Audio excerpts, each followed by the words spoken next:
Thank you for bearing with me. I'm a stickler for a 7 o'clock start time, so I'd like to call to order the monthly meeting of the Avon Board of Education on March 25th, 2025 at 7 p.m. We'll start with a roll call, so for those of you who might be new to joining this, know who's sitting here at the table. I am Deborah Shute, I'm the chair. We also have Dr. Thage Singh, our vice chair. Present, Deb, thank you. Jeff Fleischman, our secretary. Present, thank you. Lynn Katz. Present, thank you, Deb. Sarah Heath. Here, thank you. Nicole Russo. Present, thank you. Suzanne Zakaris. Present, thank you. Chris Campbell. Here, thank you. And Ramesh Kandapilli. Present, thank you. And our administrators, we have Dr. Karnamola, our superintendent. Thank you. Mr. Giannini, our assistant superintendent. Here, thank you. Mr. Medic, assistant superintendent. Present, thank you. Ms. Russo, our business manager. Present, thank you. And Ms. Zardinskis, our executive assistant to the superintendent and board clerk. All right, so we have the honor of having students with us this evening. I guess we can start with the Pledge of Allegiance and then we'll move so we can show them to you so you can see, and then you guys will perform for us. Okay, so please join me in the Pledge of Allegiance. I pledge allegiance to the flag of the United States of America and to the republic for which it stands, one nation, under God, indivisible, with liberty and justice for all. The mission statement. Right now. Oh, first let me do the mission statement so we stay consistent, and then we'll have we're just impromptu. Sorry, I'm just staying on the agenda. It's all good. It's all good. So I always think it's important to read this at every meeting. It just reminds us all of the work that we do together. Our mission is to inspire in each student a joy and passion for learning and a commitment to excellence, personal integrity, and social responsibility. And now. So thank you. I'm going to introduce Avon High School's Camerata Singers who are here tonight with us. Thank you, Mr. Brochu, to do the national anthem.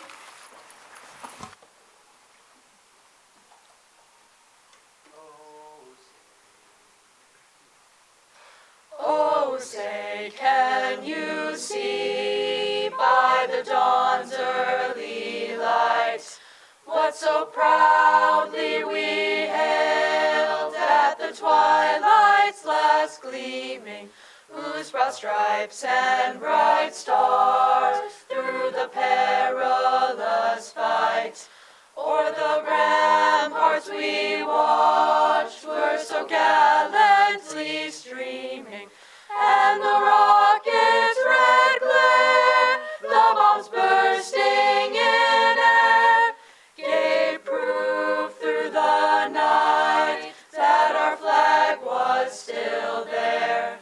Oh, say, does that star-spangled banner yet wave o'er the land of the free and the home of the brave?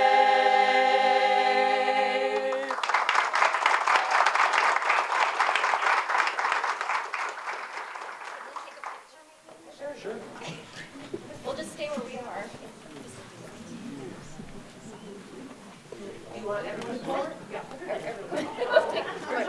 Sorry, I'm trying to follow the directions. Yes, all of them.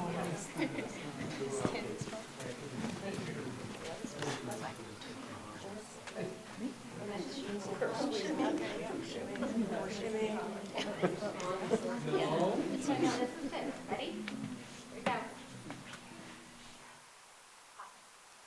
Oh, wait. Okay, all right. Thank you. Thanks for coming, guys. Thank you.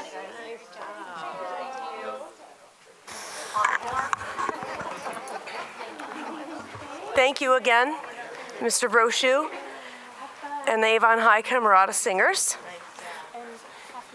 For anyone who may not know, the month of March is Board of Education Appreciation Month, and as we were talking about a little bit earlier before the meeting started with some folks out here in the audience, you don't often get praise and accolades. The job is a tough one and one that you volunteer your time to do, so we do try to at least give you a sense of our appreciation through our students, which is what you're all really here for, on the Board of Ed meeting in March. So thank you for coming. That's why we know we are not fortunate enough to have them sing the national anthem at every single board meeting. That would be fantastic, but they do have other things to do, especially the high school students. But we also have another performance for you here. We have our Avon Middle School students here to do a little excerpt from their play, which was fantastic last weekend. The production was Something Rotten Junior. And I will turn it over to you. Thank you, Ms. Madden-Boyle. Speaking of appreciation, thank you. I actually, right after their performance, we fought through with so much sickness. And it was kind of funny because we have a number called the Black Death, and they all caught the Black Death. But after 3 sold-out performances, dragging through, I ran up to them with permission slips for tonight because they were so awesome that I really, really wanted to share and showcase their talent and their really hard work with you guys because of all you've done through your avenues of education administration to support theater in Avon and especially at the middle school. My workday doesn't start during the musical season until my workday doesn't start until the musical season begins, and then I have the best time ever. Partially because of all the reasons you'd expect. The community is awesome. I get to know the kids super well, but also because as a teacher, you try so hard to teach the skills and dispositions, the portrait of the graduate, and then when you're directing a school play, you really see them come to life. So just things like it's impossible to take a script and then put it on the stage and bring it to life if you don't have the ability to think critically and creatively and then also communicate through a variety of mediums. These actors specifically that you're about to watch are awesome. They read the script and they had really good ideas about who their character was and how they should communicate that through verbal and nonverbal movement. And that's also been true with our stage managers who led our tech crew through lighting design and set design. And I was actually able, because of the awesome interest in theater arts, now that it's a full-time position, was able to create a student board of directors. So a lot of directive work actually started in the fall with a select group of 7th and 8th grade students, and they went through the script with me, we sat down, and we blocked it out, came up with a production concept. I want to pause for a moment and add in something, that there's something important in what you said. Obviously, you aren't here as a part of the hiring process when we hire faculty and staff. You're more involved with the administrators, but this young woman who is in front of you, who when she came to interview with me, I thought they brought me one of the students and said, my goodness, we are getting old when they come, and that's what we think, is the result of, as Ms. Morin-Weil said, the addition of theater arts at the middle school. You might remember that in the budget a couple of years ago, we added that position in because we wanted to grow theater arts from younger grades up through the high school as a better feeder program for our high school, because we do have so many talented and interested young people who wanted to participate. So I think that's an important thing to say, because this is exactly when you get to see the fruit of your labors come to fruition. And with that, I'll turn it back to you so that you can show us what you've been doing with this new theater program full-time at AMS. You know, from the numbers that I've seen, I do think that our involvement with the middle school musical has increased quite a bit in proportion to the ability for students to actually take theater during the school day. So I really do thank you. So it's a token of my appreciation. This is from Scene 2 of Something Rotten Junior, and specifically for some context, we're in the Renaissance, and we have Nick, and Nick is in charge of a really struggling troupe of actors. He also has to support his wifey and his younger brother, who in our show is really funny because younger brother's much taller, Nigel, and he feels a lot of pressure about this. And unfortunately, we have the great William Shakespeare, who is just always one step ahead of Nick. And because of that, we're going to see how he feels about William Shakespeare.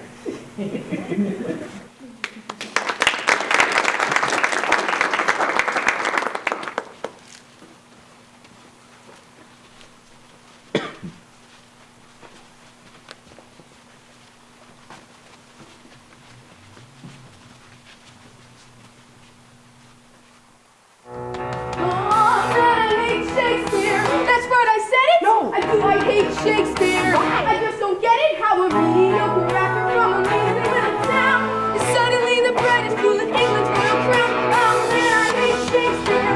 He plays a boring but another great Shakespeare. He gave a story from the head on an audience and makes it feel dumb. It doesn't seem to care at all.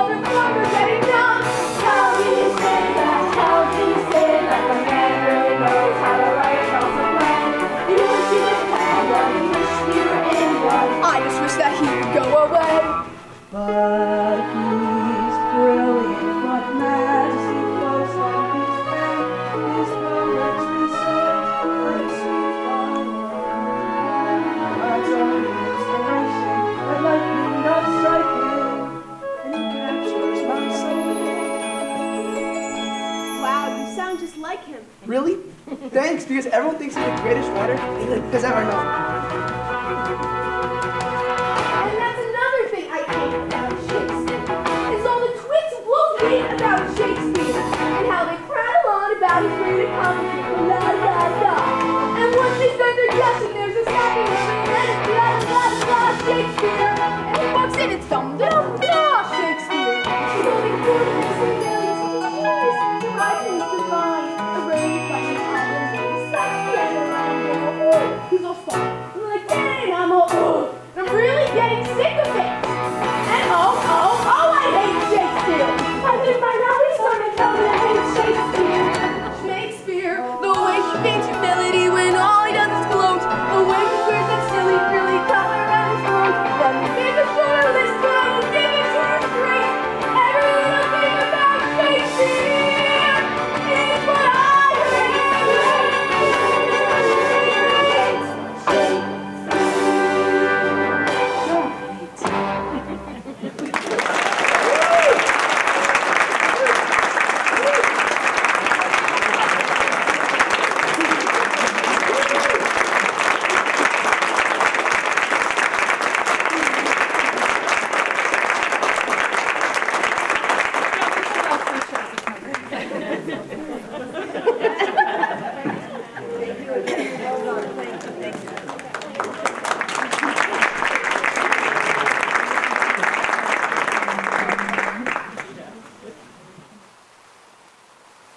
Just before everybody leaves, I know how special it is to be able to perform even one more time, because once you wrap, you feel like it's all done. So this was really, I know, important to you guys and so special for us to witness.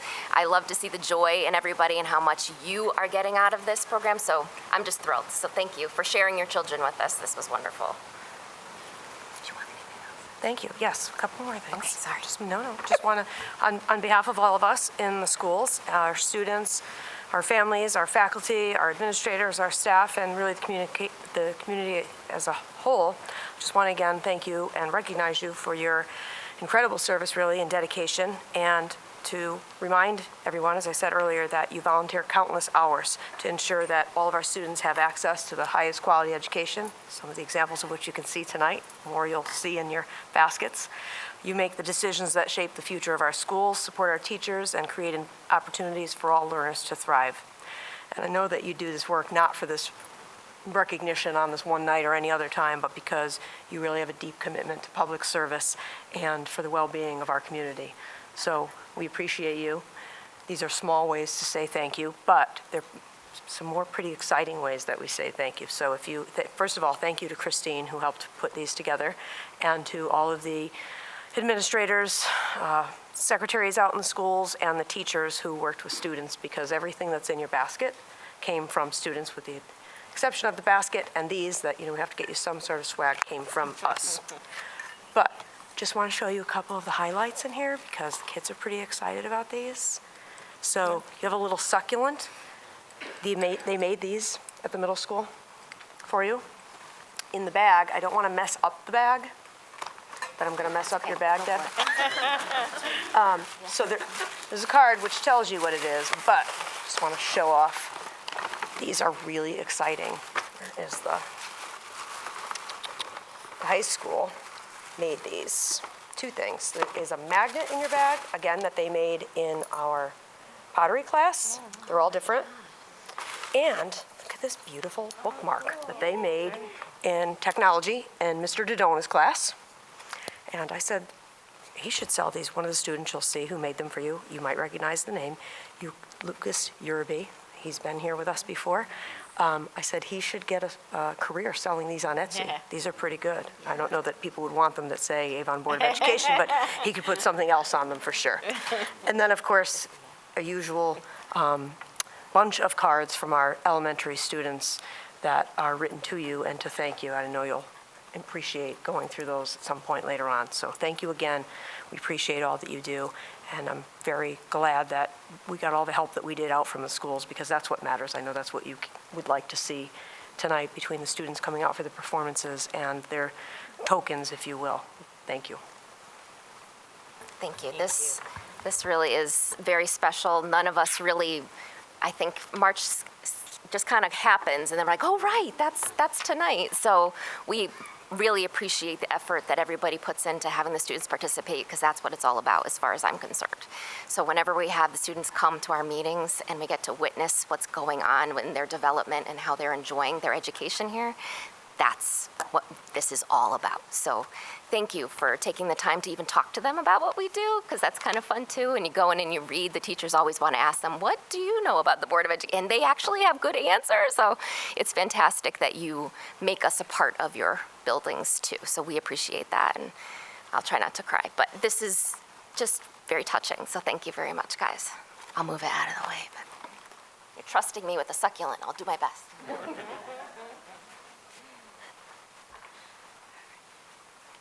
They are hard to kill. I hope so, yeah. I'm pretty good at that. It is possible. I'll say from experience it's possible. All right, I will give them a lot of love and attention. But, so if there is anyone remaining that came for this part, we're not offended if you want to excuse yourself at all for the regular portion of the meeting. We will move on now to the order of the business. Do I have a motion to approve the minutes from the Board of Education monthly meeting from February 25th, 2025? Oh, thank you, Len. Do I have a second? I'll second. Thank you, Chris. All in favor? It passes unanimously with 9. Thank you. Any communication from the public? There is a sign-up sheet to the side. Okay.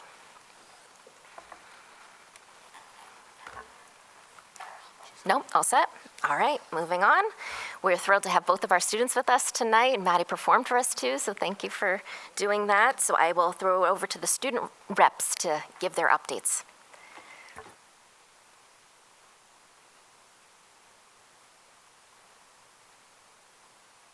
In terms of AHS, we have SATs tomorrow, which that's exciting. Then this Friday we have a pep rally for the Unified Sports, which is also more exciting than the SATs. For both the middle school and the high school, spring sports have started. I know the boys lacrosse team actually had their first scrimmage today, I think. And April 4th, the fourth quarter is beginning, and our prom date is officially set for March 17th. And then in terms of AMS, we saw Something Rotten Junior was a really big success for them. And on March 1st, the robotics team competed at a state championship in Plainville. Sorry that you have to take the SAT, Madison. I already got through that one. But so for RBS, we have after-school enrichment starting, and this also applies to the other schools. So this includes karate, knitting, chess, etc., which sounds really exciting. The University of Hartford percussion team actually came to perform at RBS, which I heard was really fun to watch. RBS in Puerto Vallarta had a fundraiser as well. And there is an educator that is going to be nominated to be recognized at the upcoming Yard Goats game, and they're still kind of deciding who it's going to be at RBS. For PGS, we have a very successful Acts of Kindness fundraiser where basically students in different classes were competing by doing as many acts of kindness as they could, which included like making bags for the homeless and painting kindness rocks.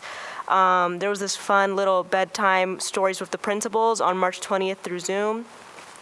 At TBS, we have something very exciting, is that they're soon to present their own musical, Beauty and the Beast Junior, starting March 28th through the weekend. They also have some after-school enrichment, such as football, coding, and illusion games. They're starting their yearbook cover contest. In the past month, there was a Read Across America Spirit Weeks that was starting on March 3rd. And there was also a homeroom door decorating contest. Thank you, ladies. And Madison, if you need to excuse yourself to prepare for tomorrow, we're not offended. Okay. All right, now our financial report with Ms. Rousseau starts on page 12. Good evening, everyone. The report I'm presenting is for the month ending February 28, 2025. We ended the month with a $2.4 million remaining balance, or 3.48% of our budget unencumbered, versus last year at this time of $3.2 million, or 4.85%. The major driver of that, if you were to look at the financial summary report, is our function codes 300 and 400. That's where our operating services like HVAC and repairs and maintenance are, as well as in 300 is our substitutes and our evaluation. So that's our contracted services line.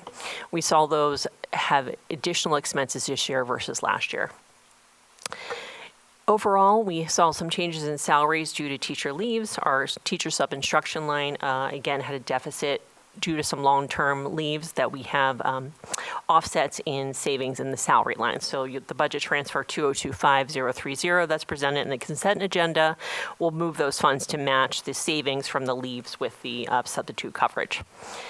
In non-certified salaries, we continue to see leaves in our custodian maintainers. In our administrative assistants, currently we have an open position for our library media assistant, and we had some FMLA that caused a little bit of variance in line as we had some coverage for that position. Paraeducators, teaching assistants, and interventionists. We continue, as I'm sure the administrators will point out to you, we still have some openings for some of those positions. We try hard to fill them, but we are recognizing savings in those lines for any unfilled days. So budget 2025, as said, 030, uses some of the savings from all of those lines to offset the deficit areas that we have. In other expenses, we continue to see those rising costs in electricity. As we talked about at length, I think last board meeting with our representatives, we're using savings in some of the other utility and operational lines to offset that. And you'll see in the budget that we approved, and we'll look again at this evening, utilities is one of our drivers for next year. In HVAC repairs, we continue to track those expenditures as we've talked about, and I have started to move a little bit of the offset for that, and we'll continue to move that as we get into our May, June. We'll use the savings from all the rest of the lines in the budget to offset that, but we are tracking that. In tuition, adult education, our cooperative with Farmington came through the bill was a little bit higher than we had budgeted. We have that reflected in next year's budget already, but that line and the magnet school tuition line from CREC, those final invoices were just higher than budgeted. We used savings in the other tuition line that had some leftover funds in it to cover that. And you'll see all those items on budget transfer 2025029. In special education, contracted services, particularly evaluations, continue to be a driver of a deficit, although many of those costs are for student needs that changed. So we're using contracted services to address the needs rather than tuition that was budgeted. So you'll see on that same budget transfer 2025029, a transfer out of tuition to contracted services evaluations to cover those costs. We also have an increase in projected increase in the month of March. We had an additional transportation request for a wheelchair vehicle that we were finally able to secure transportation. We needed some additional resources than we were able to execute until March, without getting too specific with it. So that is going to cause a deficit. So I went ahead and put the transfer on 2025030, knowing that expenditure was coming up. And again, that's just moving funds from a transportation regular line to the wheelchair line. And we already had savings there to cover that. One thing I want to highlight, and we did this time last year as well, is in nutrition services. This is the time of year where we're really monitoring those unpaid meal balances as we're going into the fourth quarter. As the time of this report, our unpaid balances were $22,559. We ask families that may be in need, that are having trouble paying those balances, to reach out to the business office or to reach out to nutrition services. We have been regularly calling those families in addition to emailing them. And just today, letters went in the mail, or they got individual emails with their invoices attached. My School Bucks is how we use to pay online. You're also welcome to send in a check to the school, to central office, drop it off to the business office. If you find yourself in need of financial assistance, we ask you to fill out a free and reduced lunch application. That's the mechanism for us to be able to address that. If you're already directly certified through Husky or through Medicaid, we'll already have that information. But if you're receiving the invoice, that means we don't have that. Otherwise, that would already been taken care of. And also, that gives you the ability, if you fill out that application, you are approved, to share that information, your status, your free and reduced status, if you fill out the addendum, with athletics, with other programs throughout the school district, field trips. We're able to take that information in consideration, and it might be helpful to some families. So I just ask you to continue to reach out, to look online. All the resources are on there. The letter that we sent from the Director of Nutrition Services from my office also listed resources to the food pantry, and many other resources in town. Our homeless liaison, Dr. Fox, was listed on there in case the family is in additional need, as well as to reach out to the counseling teams at all the schools. But the reason I bring it up in the finance, just to wrap it up, is that the district will be responsible for those balances if they're not paid by June 30th. All right, Lynn? Just, I don't remember the figure from last year, but do you feel like this is typical, or are families struggling more than usual, do you think? It's been steady throughout the year. Right around, we started out of the gate around $20,000. My department that's been calling has been in contact with a lot of the families, and they have been making payments as they could. What we're running into is some families just don't have the ability, and they may not qualify, or they haven't chosen to fill out the paperwork. So we're hoping the applications that we're sending with them, along with the letters, will spur that for them to do that. I don't think it's atypical, but truthfully, some people just aren't choosing to pay. And I think we all need to understand that the taxpayers of Avon are paying. So they're still paying. They're just paying indirectly. Jeff? To piggyback off of Lynn, I thought Lynn was going to completely take my question. I know we started with a balance that we weren't expected because all of a sudden we transitioned back to pay from free. What has been the increase in that balance since that transfer? So how much of this $22,000 is new versus how much is old? In terms of just people not realizing, or Well, we have to clear zero. This is all this fiscal year. Okay. It's all Okay. new. All right. Yeah, so we have to clear the balance to zero. Last year, the state allowed us, because we had a positive fund balance, to use that positive fund balance within nutrition services to cover the debt. Because we had to raise prices this year and some other means, we currently don't qualify for that exemption. We're hoping at the end of the school year, they maybe waiver that, because we still are operating in a positive place. I can't count on that. So I need to make sure we have these funds set aside, and you're all aware of that. So the $22,000 is just from this year, and we believe this is not I didn't realize we had to pay for lunch anymore. At this point, no. Okay. Any family that's had a balance between over $50 is getting a phone call, email, or letter, and regularly getting phone calls, emails, and letters. I have a person in my department just doing this. Thank you. Mm-hmm. I'm just curious if there's any families that maybe don't know how to do it, like the paperwork. Have we ever offered like social work services to help with that? Yes. Thank you, Suzanne. But yes, we do. And actually, there are some families that don't have printers anymore. It's more common than one would think. So that's why this particular communication that we're sending out, that we're actually sending snail mail. I was trying to save the district some money and not add to our deficit by spending 65 cents an envelope, sending or more. This round, though, we've gotten to a place where the phone calls for some families just aren't reaching them, or we're not able to communicate that with them. We're sending a paper copy of the free and reduced application, so that if they were having that difficulty, we have that. Or if we communicate it with them personally, we would mail it to them, which we have done as well. Okay. Any other questions? All right, thank you, Susan. Thank you. It's a complicated topic, so it's hard. All right, next we'll move on to our committees and liaison reports. Curriculum or professional practices, Lynn.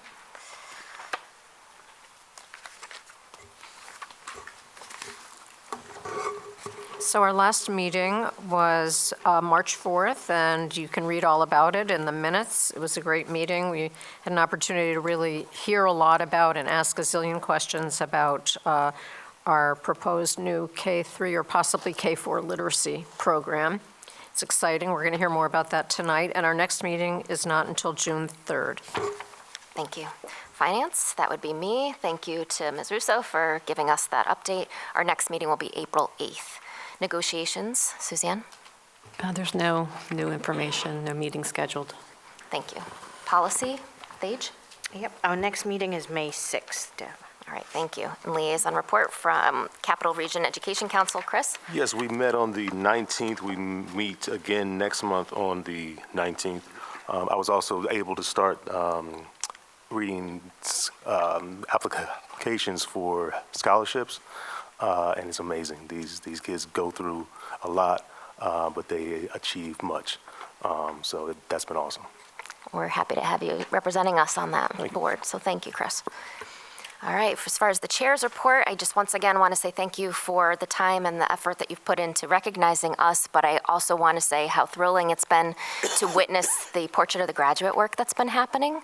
I've been able to attend all 3 schools so far, along with a few of our fellow board members too. We have seen pre-K interact with one another and how they're learning all of these attributes right at the beginning to get them ready to travel all the way to senior year. That's where it all starts. That's thrilling to just see how independent they really are and how functional they are as learners. We also witnessed an art class here at the high school, which was amazing. It's just incorporated into the lesson plan. So when we got to walk around and see the work that they were doing with painting, which is phenomenal, I'm so impressed. They really are incorporating all of these skills into how they work with one another, give feedback to one another, and receive feedback, which is a skill as well. And then today we had the honor of going to the middle school and witnessing the students collaborating to help in the effort of defining what we should be doing to help them achieve these Portrait of the Graduate standards. So it was really amazing to be a part of. So thank you to Ms. Wallace, Mr. Sturm, and do we have Ms. Dr. Lockhart back there? Thank you to the 3 of you. I know that we're also going to Pine Grove soon, and I'm guessing Thompson Brook at some point. So we're looking forward to it. So you're doing an amazing job, and it's just great to witness it again. That's the best part of what we do up here. So following that, I'll throw it to Dr. Carnamola for the superintendent report. Thank you. Mr. Medic, hiring report. Good evening. In your packet for the hiring report for March, we continue to fill numerous non-certified positions. Many of these positions were filled at the start of the year and have since come open due to employees making decisions to separate from employment with us, so we've worked to fill those positions. In addition, we did have 2 resignations this month, paraeducator, pre-K paraeducator, and then also a special education teacher. We do have that position filled for the remainder of this year, and I believe Dr. Carmel may talk more about that in her budget update. And that's the hiring report for March. Thank you. On the enrollment report, the thing that we are looking at most right now is our kindergarten projections. We are right now at 172 registered, or in the process of registering for the coming school year, which is actually just about the same number as what we have currently enrolled in kindergarten. So we do expect to see more students come in, because very often they're not registered until the summer, including, there's a spring housing market cycle also that usually will happen with folks selling and new families moving in, and also just parents who may not realize, have seen, or know that we are already registering for kindergarten. Sometimes they don't come until August, but we'll also talk more about that a little bit when we get to the budget piece of it too. This is what we would expect to see though, and I think our efforts to survey families at home about what students they still have at home and so forth have been helpful to us in making these projections, some of the extra steps we've put in over the past couple of years. I'll move on to the strategic plan update. We have a couple of things to share with you tonight related to the strategic plan. One is the Thompson Brook self-study update. We've been talking about this with you for at least 2 years, and no action needed, just wanted to kind of bring you back into the folds of what that is looking like right now at Thompson Brook. I know that Mel, as we call her, but Ms. Morgan Hostetler is here tonight to assist. I think we have a few slides, Christine, right? And Mr. Giannini will start for us, and then we're going to talk a little bit again about the portrait of the graduate.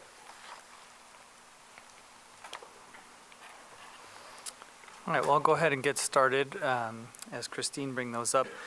So last year, we began sharing some information about Thompson Brook School, embarking on a quest. I would define it as to fine-tune their practices.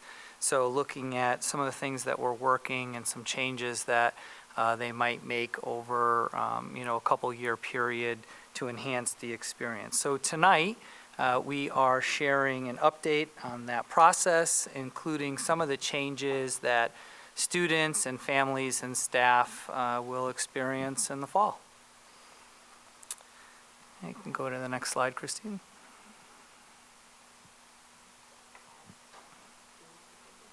Sure, I'll take the clicker.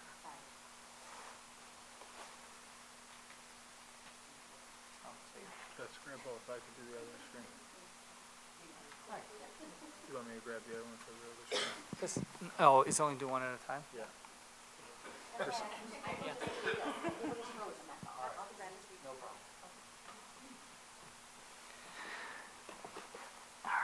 We'll be working on our clicker synchronous, yeah. So as you have heard us say in the past, there's two main drivers for the work that we do here in the district, and that's our Blueprint for Excellence and our Portrait of the Graduate. And as Dr. Carnamola mentioned, you'll be hearing a little bit more about the Portrait of the Graduate in just a few moments. And while all of the work of the self-study really connects in many different ways to the Blueprint and the Portrait of the Graduate, just wanted to point out a couple of the primary drivers that you see under Focus Area 2. So often we share updates connected to Focus Area 1, which is primarily academics. But when we think about the self-study work, it really speaks to the experience of like the whole child during those 2 years at Thompson Brook. And so I won't read everything there, but just when we think about a safe and equitable learning community, maximizing relational capacity between students, but also, as you'll hear Ms. Hostetler mention, trying to strengthen the collaboration and time that staff spends together planning and preparing for their students. And then really just maximizing the resources that we have here in district, always looking to fine-tune what we have and how to get the greatest return on that investment when we think about meeting our students' needs.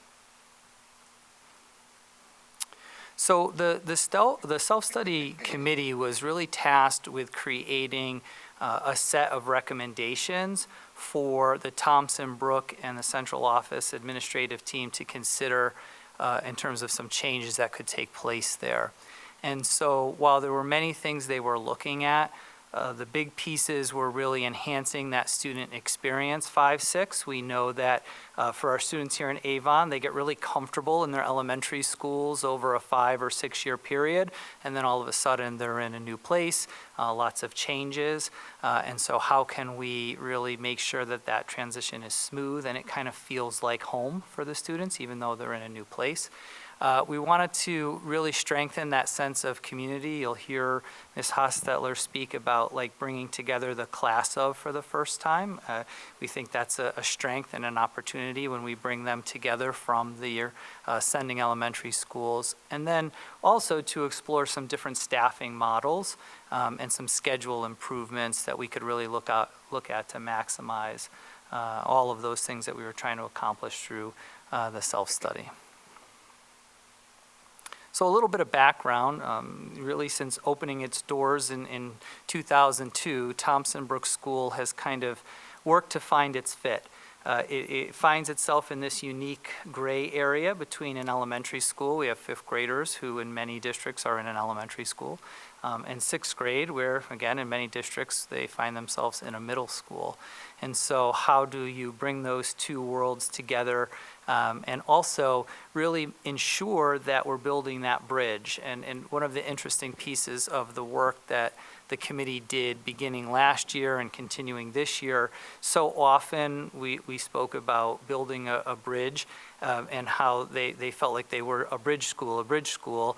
And I think it might have been Mr. Sturm at one point who was like, why don't we just embrace being a bridge school? This is a strength and it's an opportunity for us. It is what Thompson Brook does to really fill in that time between elementary school and middle school and make it a just right fit. So beginning last year, we kicked off this 2-year journey.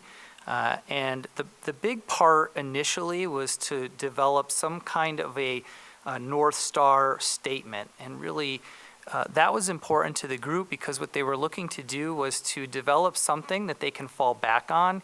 You have a copy of that in front of you this evening. And one of the aha moments for the group last year was realizing that sometime in the past when they had kind of gone back and forth between different models and tried different things, they didn't necessarily have that piece that always became the deciding factor. And so this became a big part of the work last year for the committee, realizing that in the future, not all things will be perfect. They'll need something to refer back to when they get stuck and they need to make those big decisions. And so what you see in that statement is designed to do just that. They also started to do some work studying current trends, so looking at what's happening in upper elementary education. What do some of our neighbors do in 5th and 6th grade for their students?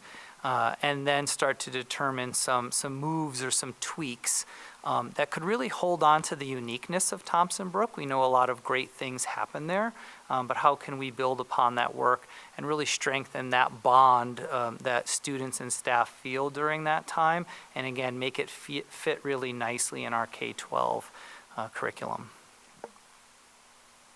And so this is just a list of the committee members, and there's been some fluidity, I guess you could say, over the past couple of years. So even though you see certain staff members and administrators there, there's been opportunities over the 2 years where there were whole staff meetings and opportunities for everybody to come and share ideas. And so while, again, there was lots of involvement, these staff members here were kind of the core group. I do want to point out, I don't think we could have found or found ourselves more fortunate to have such two great administrative teams to kind of start the work, and Mr. Sturm and Ms. Salvatore, who really launched this with us last year, and then, as you know, went off to Roaring Brook at the end of last year. And picking up the torch were Ms. Hostetler and Ms. Barnett, and again, just really paired nicely with the work that got started and the work that got continued this year. So we thank all 4 of them for their leadership in these efforts. So without further ado, I'm going to turn it over to Ms. Hostetler, who's going to talk about what happened once the committee kind of knew where they wanted to go, what was the real work that was going to take place this year to make those decisions and make those recommendations to our leadership team about some of those changes that staff and students and families will experience in the fall. Thank you. Should I stand? I'm not sure, but yeah, I'll stand up. Yeah, I'm just so excited to be able to share with you what we've been doing. I also want to wish you a very happy Board Appreciation Month. We very much appreciate the work you do. It can be invisible and thankless at times, and you are appreciated, so thank you. But I feel very fortunate that I was able to grab the baton. I love the uniqueness of a 5th and 6th grade school. It's what drew me to this position in the first place. And then, doubly thankful that I followed in such awesome footsteps and then was able to work with such an amazing assistant principal too. So none of this would have been possible without the groundwork that was laid. And again, Julia and I were just able to grab a baton and run with it. And it's been nothing short of fun, honestly. A lot of really hard work by the people who are meeting with us on their own time. But we're having a really good time too, and I think it's because everyone really believes in what we're doing. The North Star statement that you have in front of you is rather lengthy. And so what I wanted to do was just, I wanted to boil it all down so that this would be really simple to understand. And this is what I extracted from the North Star as being what's particularly important in grounding us throughout the entire process. Whenever we were at a point where we needed to make a decision, we were at a crossroad of some kind, this always brought us back to our why, what it was we were charged with doing, and what the change we set out to make. The experience at Thompson Brook really does serve as a bridge. It took me about half a year to realize that TBS can stand for the Bridge School. Like, it's just so fun. And so now we have like all kinds of bridges on our chart paper and posters and graphics. But it really is true. Like, a lot of districts have a 5-8 school or, you know, a K-6 model. This is unique, and it's awesome. We're middle-level learners, but we're not quite in middle school yet. And so how is it that we can, rather than having a 5th grade that looks like a 4th grade and a 6th grade that looks like a 7th grade, how can we really capitalize on the fact that this is a unique experience? We want to make sure we're guided by staff who understand the developmental needs of these middle-level learners. They understand how to nurture social and academic needs. And in fact, this has been the focus of a lot of our professional development in the building this year. Our ultimate goal is that our students, you know, they're not fully cooked yet, but they're going to leave Thompson Brook that much closer to having the skills that they need, the confidence, the character they need to continue on at AMS and AHS and on into life. Next slide, thank you. So there were lots and lots of things we wanted to tackle, but again, we needed to make sure that we decided to do what was truly actionable. So the way we broke it down was like basically into 2 buckets. We were gonna look at this bridge and think about, can we change the model here so that we don't have 2 schools operating under one roof? Really, a 4th grade and a 7th grade. And then how can we build upon our positive climate? What is our identity? What do we value? How can we unify our own selves and then teach, embed, own what we do, and celebrate what we do? So 2 buckets, and it actually lended itself nicely to creating from our self-study team 2 subcommittees. So that's what we did. Next slide, Christine, thank you. So the group that was charged with looking at the model started to meet and really workshop this. And they decided on 2 priorities before they could move forward. We are going to make sure that the student experience at TBS is a true progression. And then secondly, we have intentional time built into the schedule for teacher collaboration, but we also know that we could be improving upon it. Teachers really needed, they need this time because this, in fact, it really enhances the student experience. The more opportunities teachers have to come together and be consistent in their practices and share their models and share their lessons and plan for student interventions and student success, the more engagement for students goes up, the more behaviors go down. I mean, it's just a win-win. It's more efficient problem solving, lots of really positive outcomes to making sure that that time for teachers is really intentional and embedded in their schedules. So this is where we landed. And this is highlighted, you can't really see it on the slide. Here's grade 5 and 6 right here. But the student experience at Thompson Brook next year will be a true progression.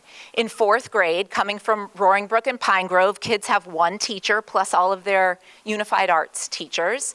Well, in 5th grade, they'll have 2. Kids will get to move a little more. They'll get to kind of get their toes wet, what it's really like. In 6th grade, they'll have 3 teachers. And then off in 7th grade, 4 or more. Again, always with their UA, of course, as well. But it gives them, it's almost like steps. We go from 1 to 2 to 3 and off to 4. And we were able to make this work on our schedule. And then the next thing, of course, is that we wanted to make sure we had embedded intentional time for teacher collaboration. So we worked a schedule where now our teachers' prep period, the time they have off, right, to do their lesson plans and take care of all of those things that teachers need to do, those prep periods will now very intentionally line up with other teachers who share the same students. But those prep periods will also line up multiple times a week with teachers who share content. So our math teachers can meet with other math teachers. In fact, in our 6th grade, all of the teachers who teach that content will be available at the same time during the day for intentional collaboration. And we're also going to make sure that those special education case managers are also available during those times. So again, I put at the bottom of that slide just, collaboration means improved instruction and intervention, consistency, personalized student support, increased engagement, stronger family connections and communication, and just efficiency and problem solving. It's like a win-win, mission accomplished. And we're just so excited about it. We talked to the faculty, I think it was last week. I ended with any questions, concerns, this is the time, door is closed, what do you, and everyone is just, I'd say, a little like, okay, who am I teaching with maybe next year, but really, really jazzed about the model. Next slide, Christine, thank you. And so now that we've got the model clear and the schedule works, and we're ready to go in that regard. Now the other subcommittee that I spoke of, the one who is going to be looking at, okay, what's going to unite us? What brings us together? What is our identity? What do we value? What's Thompson Brook all about? We're calling it what's the TBS way? They will now be workshopping going into next week. And they're going to be looking at, okay, how can we align practices across grades to make sure that the student experience for every single 5th grader is the same? And how can we make sure that everyone in our building has a shared understanding of what we value and what our expectations are? How are we holding one another accountable? We're going to look at how we can make sure that our core values are truly aligned with those of the Portrait of a Graduate. And we're going to use those to define what unites us and how we will be guided. And then, of course, think about our school-wide celebrations and our school-wide traditions and making sure that we use that opportunity to embed all of this work into those things. So this is ongoing work. We won't be done after this year. We're definitely planning to do a lot of sort of progress monitoring, assessing how things are going next year. The team will continue to convene. We'll continue to get the feedback of our staff and our students and our families and meet going into next year to, of course, refine and tweak as we need to. And that in a nutshell, there's a whole lot of work going on, but in a nutshell, that's kind of where we are, the state of the state. And I'm happy to take any of your questions if you have them.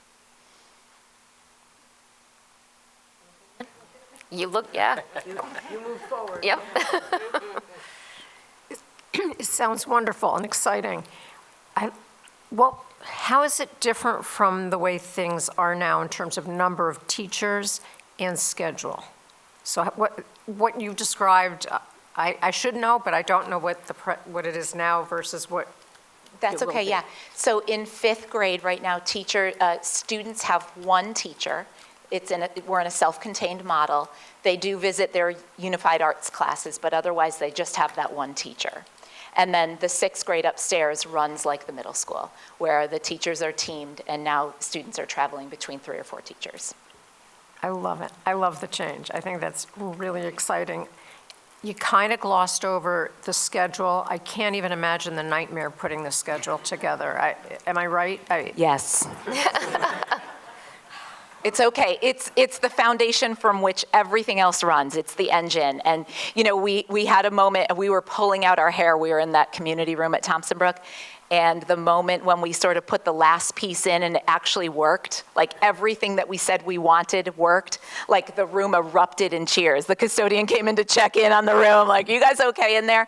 It's really exciting. Yeah, I can't wait to see it in motion. Yeah, thank you. Awesome. Go ahead, Nicole.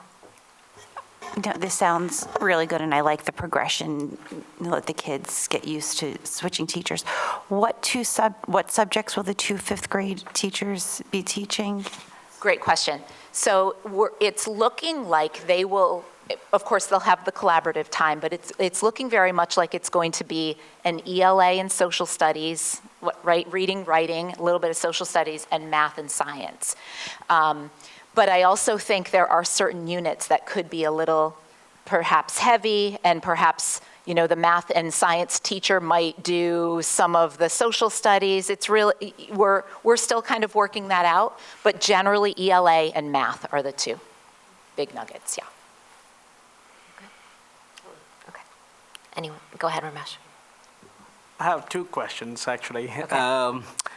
So the first one is, right, you talked about the progression and the collaboration, right? So, and this is an exercise which is going on for years and years, right? So, and also looked into the 2024-25 actions versus the ongoing thing. So now, just curious, right, how you are preparing the students, especially the special needs students, because when the transition from the elementary school, from 4th grade to the 5th grade, most of the 5th grade is more of a learning between the two schools or two teachers or two administrators or paraprofessionals, whatever it is, right?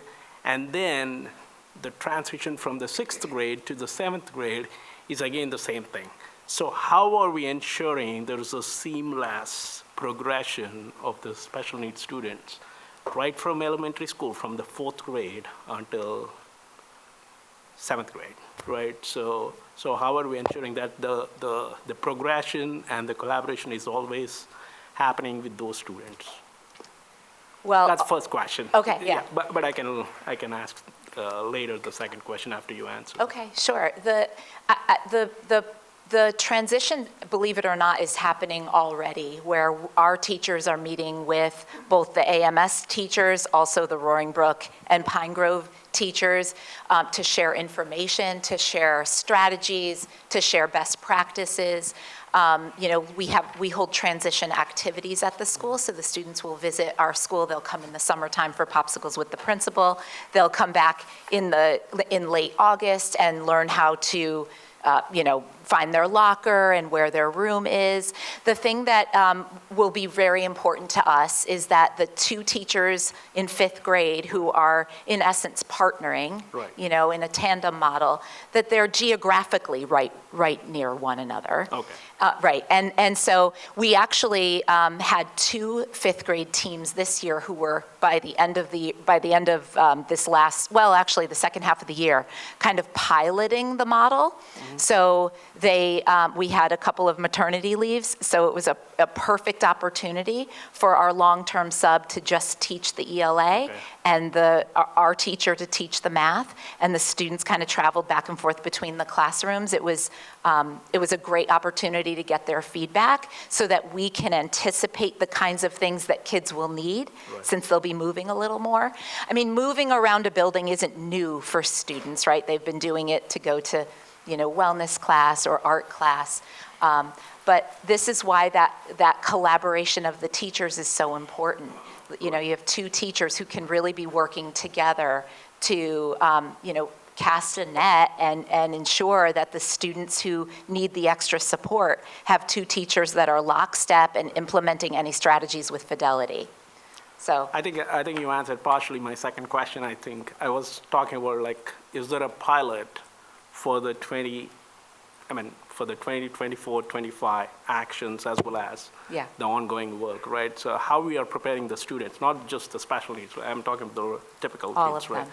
How are we preparing the student experience is indeed a good experience right from day 1 of 5th grade, getting into the Thompson Brook itself, right? So, and not waiting until the end of the 5th grade that the student experience is not up to the mark or whatever it is. So what are the checks and balances we are doing it right at the day 1 of the school year itself? So are we piloting with any particular students with respect to what is the progression or the collaboration we wanted to attain by the end of the school year, during the beginning of the school year, or any other I think, it's really important to start the school year like that. So part of what the second subcommittee will be workshopping next week is exactly this: consistent practices across the school, communication to all the students about where we go for what and how we walk down the hall, what are our expectations,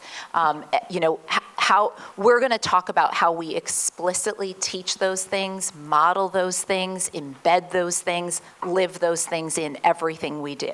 So again, it kind of comes back to the adults you know, creating the conditions and the circumstances for the students to be successful. I could never stand here and guarantee that there won't be bumps in the road for kids, right? But we're going to do our very best to make sure that we're prepared to catch them when they fall and help them learn from their mistakes and right the ship. And I think making sure that we're prepared when we open school with all of this. Here's what we value, here's how we do it here, and we're going to help you get there. Yeah. It's all in the learning process. Thank you. I mean, personally, I think my kids have gone through the TBS, right? I think TBS is really indeed the bridge school, right? Yes. So obviously, I think that's a important grade, right? Like in terms of the transitioning from the elementary school to It's my favorite. Middle school. Yeah. Thank you. Thank you. Can I just add, Mel, too? I think you made mention of this, but one of the things that they're looking to do is break down the team, purple team, orange team, blue team, and really galvanize that they're the class of 2037 or something next year. I don't even know what it is. 2033 next year. Whatever it is. my daughter, it's But that I think that speaks to what you were asking, Ramesh, which is that they still feel a strong sense of that community, and we know that one of the things that's hard for our students as they leave Roaring Brook, Pine Grove in fourth grade, they've been so connected to that, and now they're a purple team or an orange team member on a fifth grade, and we really want them to feel like for the first time they're the class of blank. And how does the staff shepherd them through that year of really, you know, galvanizing them together as one unit? Sarah? I think this is great, and I love that it seems, well, the enthusiasm you're showing seems representative of the teaching teams, and, you know, everyone's kind of enthusiasm behind it. I just had a quick question about, is there teacher input on what areas of focus they want to teach? You know, if it's, or it's kind of being assigned, I'm just curious.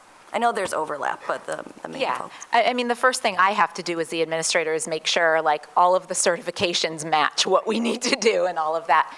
But I did, when we met with the faculty to kind of share this, I asked for their feedback. I told them that it was for my eyes only. And I said, listen, this isn't a request you're making, and I can't make any guarantees, but I also know that I'm going to get the best work out of you, and therefore our kids will, if you are tapping into your passion. So what is it in the, you know, pie in the sky, you could do whatever you were qualified to do at this school, what would that be? Like, I want to hear it. And I got some very, very honest responses, and some that were frankly surprising in a really good way, where people were looking for a little reset, a little refresh. And so I've got the draft of how it's all playing out, and it's looking really good. Like, I think a lot of people are going to be very, very pleased with what their teaching assignment is next year and the teachers with whom they'll be collaborating. Is that kind of reassessed each year, or it's sort of a multi-year? I mean, I think it all depends like on enrollment and what the needs of the building are and all of that, but yeah, it's not etched in stone. Picture you at this desk with like all these moving. Yes, Post-it notes. Yeah, And, yeah. exactly. Yes, yes. Thanks. Any other questions? Thank you so much for your passion. I'm thrilled that you've made this progress because we've been witnessing it all along. So get an update with you so happy is so great to see that you're leading that ship. So we're rooting for you, and we hope it all goes really well. It's been my pleasure. Thank you for coming and explaining it to us too. Thank you.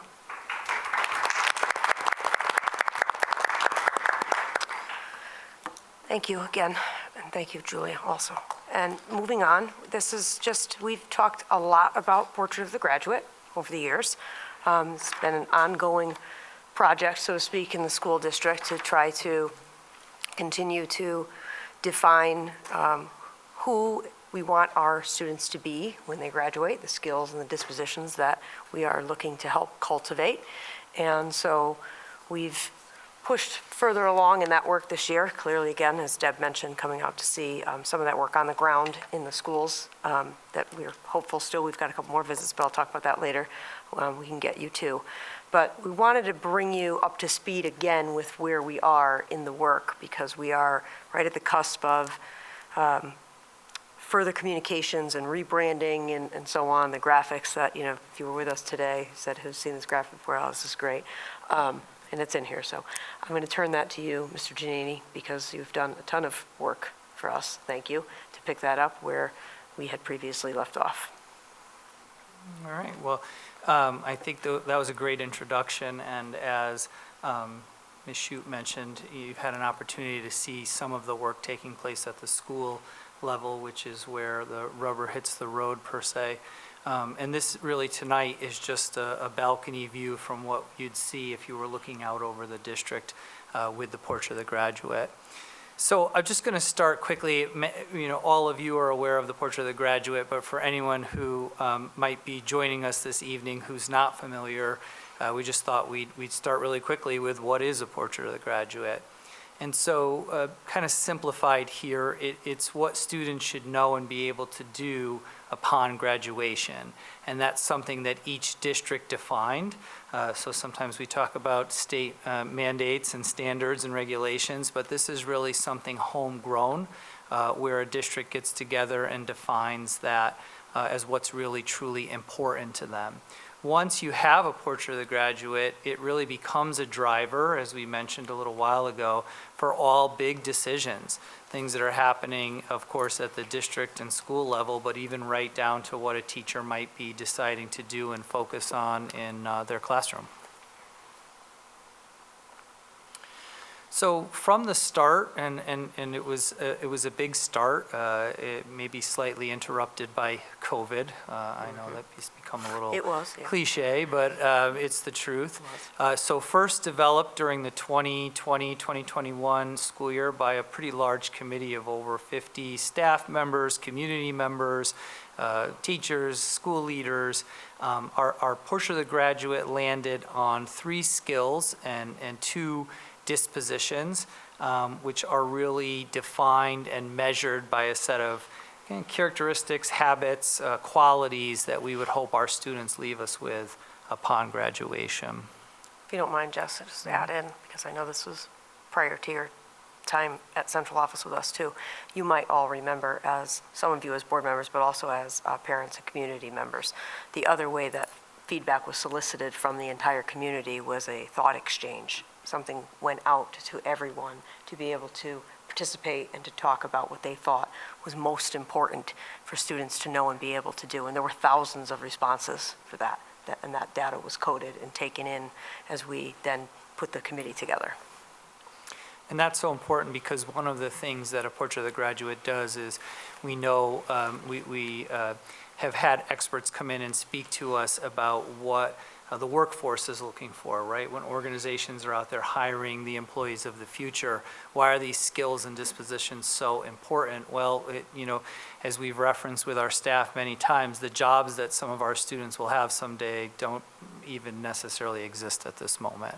I think it was just a couple of years ago that the graduating class, when they were kindergartners, the iPhone didn't exist. So when you think about over what we all know as adults goes by really quickly, your time in school, you can imagine that some of the things we're preparing our students for, we really can't even dream up yet. But if they leave us with these skills and dispositions, we believe we're setting them up for success in the future. So there are 3 skills and 2 dispositions, and in case you're wondering what's the difference between a skill and a disposition, I would say it's a little bit of a gray area, but when we think about a skill as something you can learn to be able to do, and a disposition as a mindset, a habit, right, something that you might trend towards, that's really how you would see the difference between a skill and a disposition. And so you can see our 3 there, communication and expression, collaboration, and critical and creative thinking. And there is a copy for you tonight of the skills and the dispositions with those indicators there for you to look over. What you see on that slide, if you could just go back one moment, Christine, thank you. So the main graphic is pictured there, and this is something that will be really become something you'll see a lot more around the district. The hope is in the fall to have that circular graphic present in our hallways and in our classrooms so that we can begin to build from preschool that sense in our students of what it would be like to really embody an Avon learner and someday be a graduate. And we don't want to put too much pressure on them in kindergarten, but just to start to build that sense of what this is all about. And those icons you see there, the kind of the speech bubbles from a text and the handshake, and the light bulb. The reason those icons became important is because we wanted to start to embed those in documents. So you may see a report come home or something coming out from the school with those with that branding found on it. And so these are our two dispositions of culturally competent and independent and adaptable. And again, you see the globe there and the puzzle piece as the two icons. Those are found in the main graphic there. You can kind of see them embossed in the background, but then we can also pull them out as needed where we want to highlight those skills and dispositions and all things that you would find throughout our district. So this began in 2020 and 2021 with that large group, but kind of where are we now? And so over the past 3 years, there's been quite a bit of effort on behalf of our leadership team and our staff to really work to embed this. We really want it to permeate into all things that we are doing here as a district. So it's not necessarily a standalone item, but again, it permeates all of our teaching and learning practices, our social emotional learning practices, school events, open houses, that you would really see a lot of reference to the Portrait of the Graduate throughout those experiences. So that's included a lot of different things, but just some highlights there, revising some of our goals to really speak to the POG for short, Portrait of the Graduate. It's been the focus of our instructional rounds this year. So as each school developed an inquiry question and went out to really explore classroom practices, all 5 schools landed on something directly connected to a POG skill or disposition, which was pretty cool because it really comes from the staff. It's not given to them. It's really a grassroots effort to develop those questions. Our TVAL plan that you approved last year really paid a lot of homage to the POG, including things we'd be looking for in the classroom. We've done a lot of professional development and really just a lot of tweaking here in district, all things POG. So these next couple slides, and again, I won't read through all of this, it's a lot of text, but as we spoke of earlier, everything we do really is in an effort to achieve those goals that we have in our blueprint for excellence and now that driver of the Portrait of the Graduate, but they're not in competition. They two really do speak to each other. In fact, if you were to crosswalk them, you would see a lot of connection between what's in our blueprint for excellence and what you see in the Portrait of the Graduate. And in a perfect world, the blueprint is really supporting our efforts as a district to ensure that when our students graduate someday, all of the pieces that we have here in district have actually helped to support that work. Just recently at one of our leadership meetings, even some members of our operations team were thinking about how the work that they do from buildings and grounds and nutrition services and all of their efforts in the business office and human resources really work to achieve that dream for our students. And just a couple additional examples there of revising curriculum, revising assessments, and really just looking to enhance all aspects of what we do. We've said several times that the Portrait of the Graduate is a lens we want our teachers to look through. So of course we do critical and creative thinking activities. Of course there's been opportunities for communication and expression, but how can a teacher look through that lens to enhance what they already have in their classroom? And so next up, and why this is so timely for you this evening, is as we've rebranded and had that new graphic created for us, there's going to be a lot more airtime for the Portrait of the Graduate, so you're going to begin seeing it in all things Avon Public Schools. And so we just wanted to take this opportunity again to kind of give you that district view of the work to match with what you've been seeing in our schools. And so that'll mean a lot of different things, including when you do provide feedback for us as a district. How are we doing with really embracing those skills and disposition here in Avon? That's it. Any questions? We're happy to answer them. Anybody? Go ahead, Lynn. I love the icons. I love it. I love the branding. And I think where you're going next with this, helping parents understand what these terms mean, I think it's so critical because they can reinforce the same dispositions at home. I mean, if, you know, as a parent or grandparent, you know, well, at school you have to be collaborative. Well, here too, you know, so I think that there's so much possibility for having parents be partners in this. Congratulations, it's great. Anyone? Go ahead, Ramesh. I'm just curious. I think I love this, the branding here, right?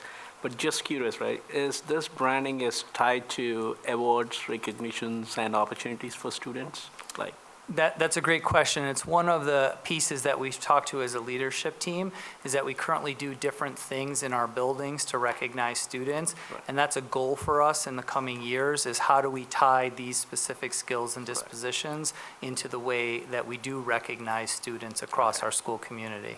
Yep, thank you. Nice. Anyone else? Thank you. All right, thank you. Tremendous progress, and we appreciate seeing it in action too. Feels like yesterday we were presenting the culmination of the committee's work for the board to approve the skills and the dispositions. So a lot has transpired since then, so thank you. Moving on, just some other general updates. As we mentioned, we've had the Portrait of the Graduate visits. We got to see the great art class at Avon High School, where they were using a portion of the Portrait of the Graduate rubric, as you heard earlier, to give feedback to others, and as well as to reflect on their own artwork and their progress. At RBS, we got to see pre-K, as you heard, and the focus there was on independence and adaptability, because we watched non-structured play, which is very important in the early elementary years, particularly in pre-K 3, 4, K, and even a little bit into 1, sometimes even moving forward beyond that. But I think we also got to see, even besides what Mr. Sturm and Ms. Salvatore spoke about at the beginning, which was independence and adaptability quite a bit, we certainly saw the students exhibiting their skills in collaboration, communication, and expression also as they went through the centers. So that was a great visit. Thank you again, and thank you to the pre-K teachers. There was a lot of us coming through and in rooms with little ones at stations. Just today, we were at the middle school, and we were with the Principals Advisory Council, including Ms. Wallace and Mr. Suma, and a number of other faculty and staff members. And the board members that were there today got to experience going through the activities with the students as group members, onlookers, I think, mostly, because we were trying to let the students do the work, but that was also a great day.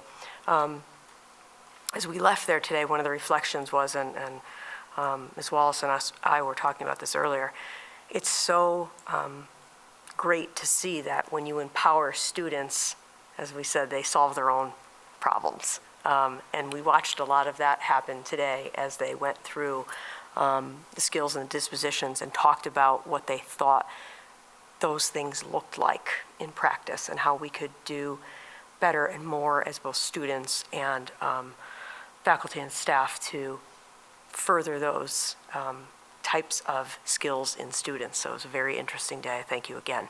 And next week, I believe it's the 4th, we will be at PGS for a morning meeting. So that will be another interesting day. We're looking forward to it. Second.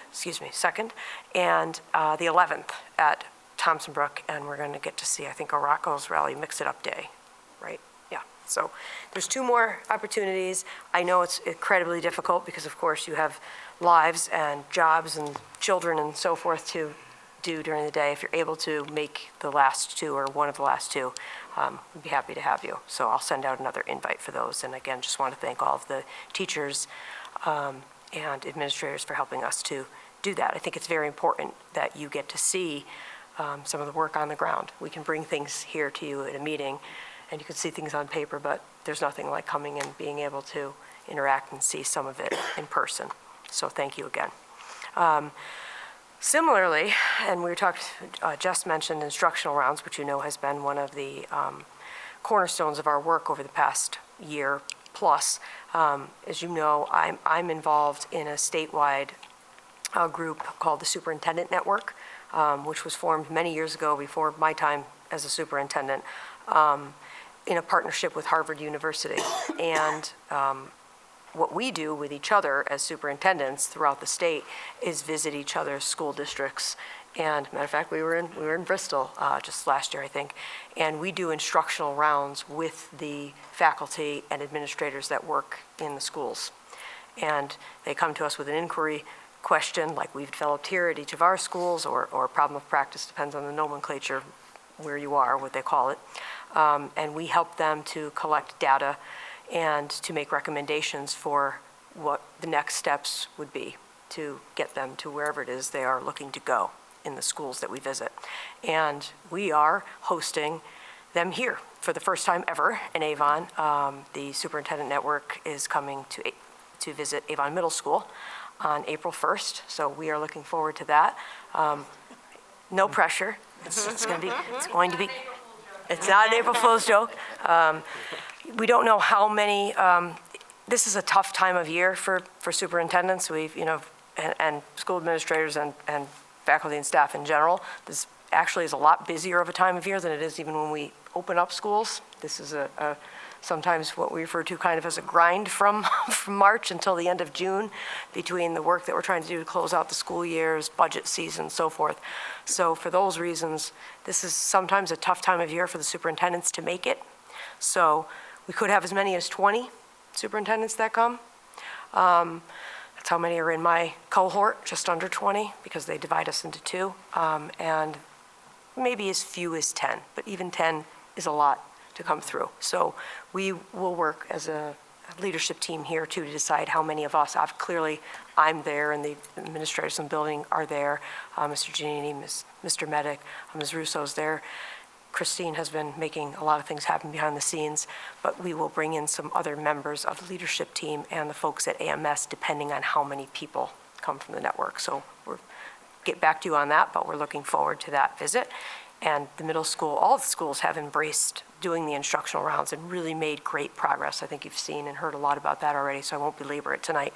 But the middle school has just, again, tweaked their inquiry question after a lot of discussions amongst the faculty and the staff there. So they were a ripe place to come, so to speak, to choose to come with the network, because we're going to give a test run on their new inquiry-based question and collect some data related to it.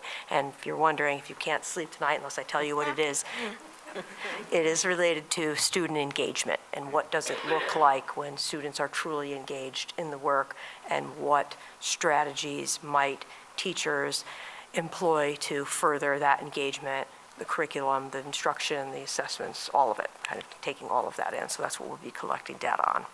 And thank you again, Mr. Suma and Ms. Wallace, for your work to help us get ready. Just want to say congratulations again for the play from AMS. I saw them tonight. They really were fantastic. I want to thank the high school and say congratulations to all the students getting their capstone presentations done. It's a huge undertaking at the high school, a lot of time and effort, and faculty members coming to grading presentations. As some of you as parents at the table have done that or just did that. I read through a lot of the presentations. They share them with me in a link so that if I can't see, it's hard to see a lot of them because they all take place at the same time. But I've had a great time going through and reading what the students have put together, really a lot of variety, and certainly showing that they have learned many of the skills, if not all the skills and dispositions related to the Portrait of the Graduate. And also shout out to Avon High School related to that.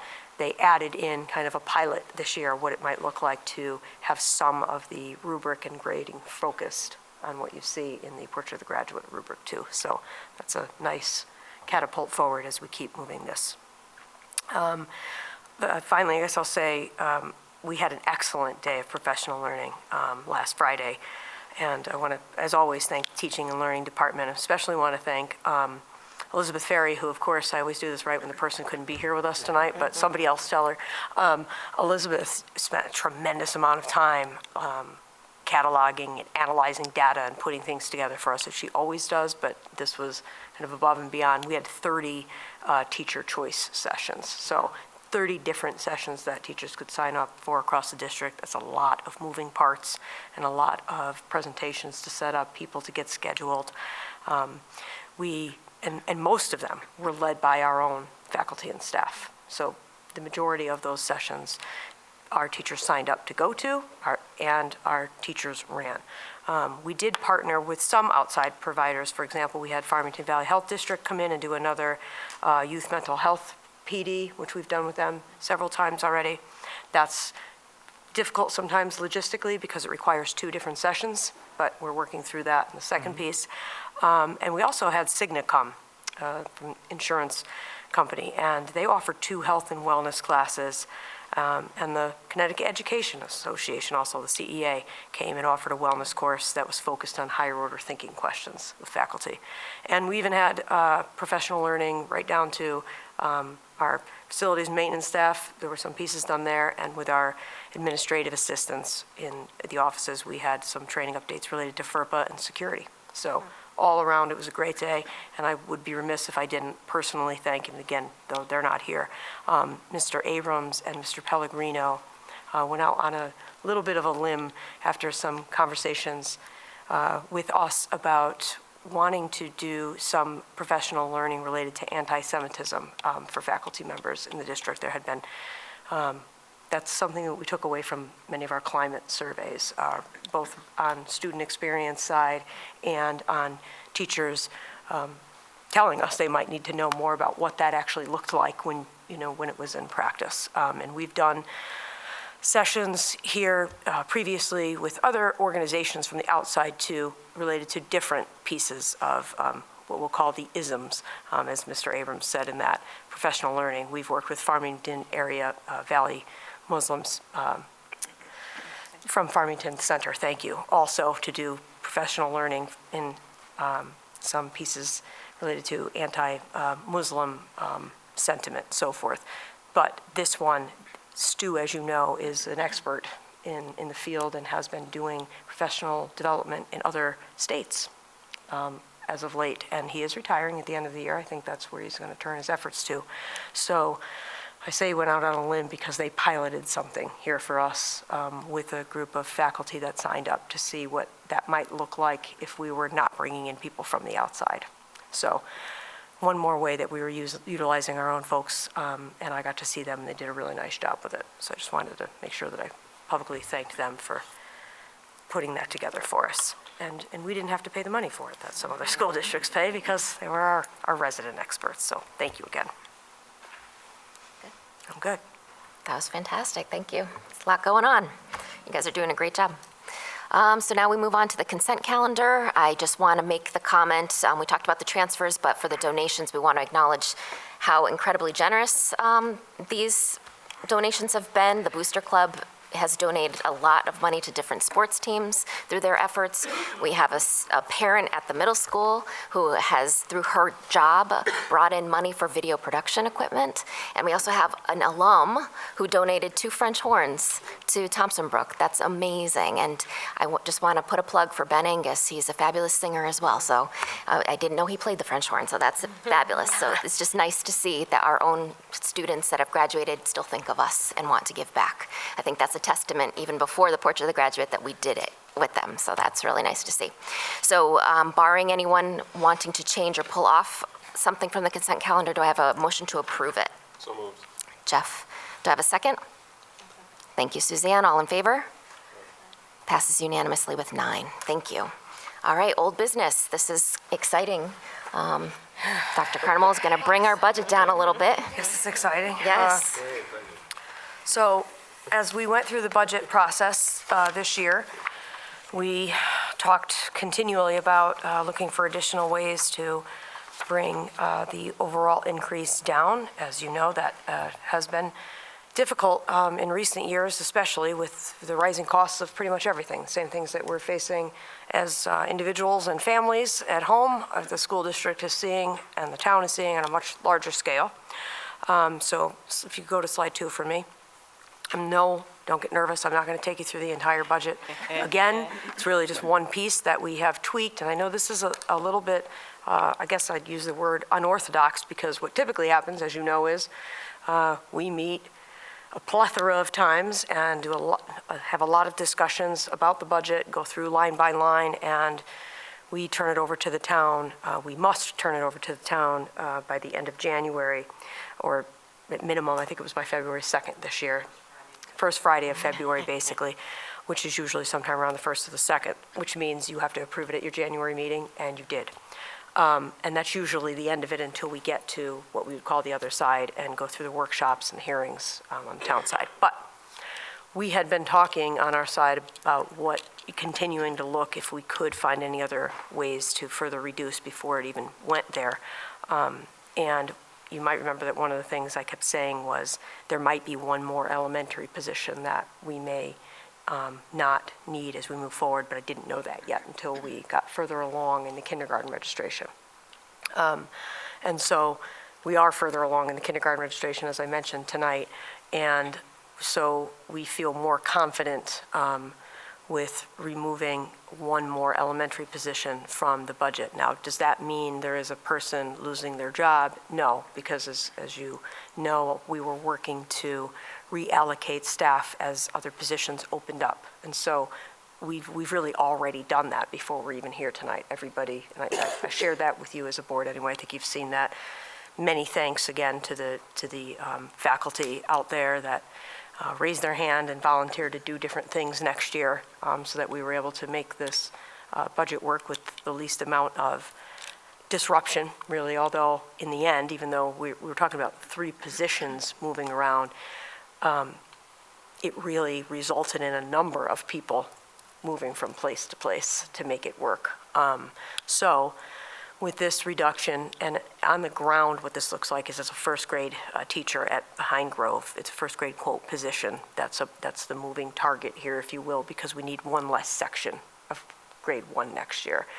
We already knew that coming into the budget process, but what we didn't know at the time was, would we be able to move that, would we need to move that position down to kindergarten because of the number of registrations? And so rather than worry about getting through the entire budget process and then having to add in a teacher, as you know, we kept it this way until we felt more confident in the number. We do now.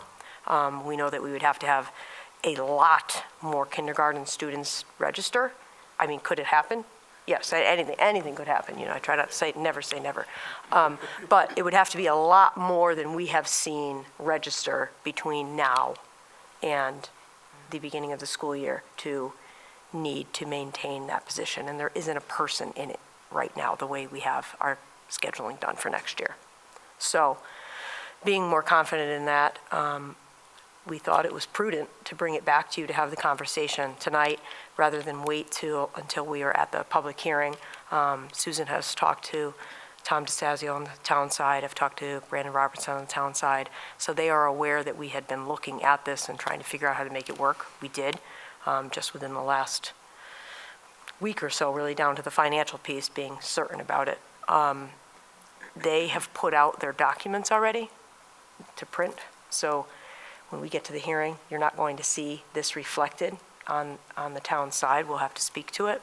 But I thought it would be better to bring it, let you know it tonight, see what your thoughts are. Again, back to the unorthodox piece of this, I feel like if you are in agreement, you should probably take action on the budget again, even though that's not the norm, because this is not the number that we put to the other side. Meaning, sometimes what happens, as you know, is if we're asked to further cut it on the town side, you will have, as a board at the workshop, have to take that action, possibly anyway. But there have been times we have not had a quorum of board members able to attend some of those sessions. So in advance, and not waiting to put this in front of you when we were on the town side, I thought, number one, best to bring it tonight, and two, if you think that you ought to take action so that it's already a known fact that the budget is at this lesser number, because as you can see, can you go to, yep, thank you, one more. we'll go to 5 for me, please. This is where, you see where we highlighted it. You can see the change there. It was 1 elementary teacher, and it is now 2 elementary teachers. Thank you for continuing to do the work. I'm always a proponent of us bringing forward the budget that we truly are asking for. So I think it's important that we're all aware of this change. Does anybody have any questions or comments? Go ahead, Nicole. With the kindergarten enrollment, have we been looking at Pine Grove and Roaring Brook, how that's split up, so we know that Yes. we have the correct Yes. amount? Yep. There are times when, I think you know this, but for everyone's knowledge, we've had to sort of redistrict, if you will. We've had to take a couple of streets back from one side of town or the other to try to equalize things between Pine Grove and Roaring Brook. We have not had to do that in the last couple of years, but there still are some variations there, but yes, we're keeping an eye on it. The exact numbers, for example, right now it's 78 at Roaring Brook and 94 at Pine Grove registered for the coming year. As I said, this is pretty consistent with what we've seen. Go ahead, Lynn. A little confused. So I know the documents are already in stone, so to speak. But if we act on this tonight and we move forward with this new number, that's what people will be voting for? That's what people will be discussing, the new number? Yes, we'll have to bring it to them, but it should be. Well, the so what'll happen, if you remember at the Board of Finance workshop, is generally before they start having the discussion, and I talked to Mr. DeStazio about this tonight, the town already has a few changes themselves, a few reductions, because the grand list is now finalized. It was not finalized prior to their documents being put together and the town council adopting the budget. So we'll probably start the meeting with the town making those reductions and then having our number after tonight if you approve it. They'll have that number as well. So before the Board of Finance really starts the work, I think they'll go ahead and make these reductions so they start at a lower number before they have the conversation. That's at least what we discussed today. So the answer to the question is yes. Yes. Yeah. They'll be working with this number for Board of Ed. It's just that the numbers, as they have gone through the town council right now, have to be the ones that move forward, at least at the start of things. They have not seen this. You are seeing this first, so they're not going to change all of their documents right now until we are all together. It will be in time, though, to do the letter that goes home to all the residents. We will be in time for that. Oh, that's good. Good. It's always good to come with a lower number, so. I think Nicole has a question. Yep. I'm just trying to follow this because I think once I thought I understood how the budget season goes, now we're changing this up. Because I thought in the past when you would find cuts, like you would reallocate it because that was a number that was voted on. So at the referendum, what will be the number? Should we be looking to change our dates in the future if this is what's going to happen where we're voting to like months later? We're very early in terms of other districts and having to prepare our budget for them. That's why January is really hard to get an accurate, number from, but that is just how it is. It doesn't mean work can't continue to happen until the referendum number has been chosen. Remember, the Board of Finance sets the referendum number. So we're bringing forward this updated version with a lower request, but that's what they're considering when they decide on what the town will vote on. So that doesn't change. It's just we're presenting them with a lower increase than what we originally thought we needed. But it's still the same process. Go ahead, Ramesh. So what is the date the Board of Finance has set as a cutoff date to make any changes? It's after we have a workshop where all 3 boards meet together. Okay. Well, we have a presentation first of the budget. So Bridget will give our presentation. Typically, Dan has done the presentation for the town council. Right. Then Houston might speak to the combined budget as the Board of Finance Chair. Then there's another meeting of the workshop where it's all three boards get to have a conversation it's technically the Board of Finance's meeting, but it's done in public again so that people can witness that work.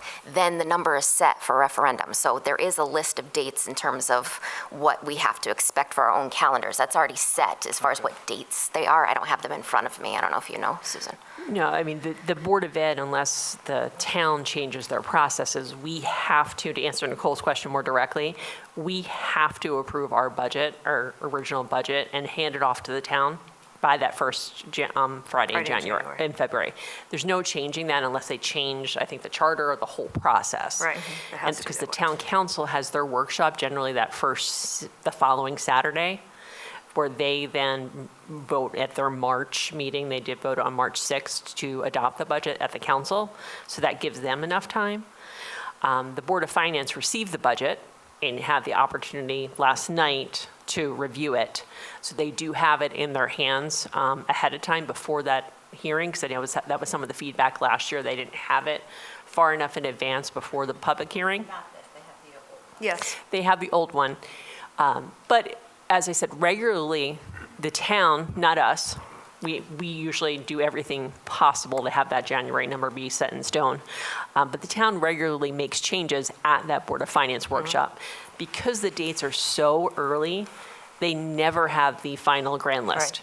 Right. It's impossible, it's not due, the information's not available. They often don't have the final insurance numbers either. No, we actually technically still don't have final numbers. We won't have those until probably June. But we have a good enough estimate to move forward with on both sides. So in terms of the dates, we have to go with what we have.